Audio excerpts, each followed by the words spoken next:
ध्यानं समर्पयामि। ओम ऋग्वेदाय स्वाहा यजुर्वेदाय स्वाहा सामवेदाय स्वाहा अथर्वणवेदाय नमः। महानैवेद्यं समर्पयामि। स्वप्रकाश महादेव सर्वां दस्ति विरावहम्। ओम नमः शिवाय। ओम नमः शिवाय।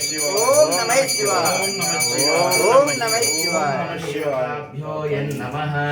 ओम अनंतरेण प्रकाश ज्योतिलक्ष्मीर्देवताभ्यो नमः। ओम असतो मा सर्गमय तमसो मा ज्योतिर्गमय मृत्यो मा अमृतं गमय। ओम शांति शांति शांतिः। तमोहराय विद्महे ज्योतिप्रकाशाय धीमहि तन्नो लक्ष्मी प्रचोदयात्। दीपलक्ष्मीर्देवताभ्यो नमः। शुक्लांबरधरं विष्णुं शशिवर्णं चतुर्भुजं प्रसन्नवदनं ध्यायेत् सर्वविघ्नोपशान्तये। अगजाननपद्मार्कं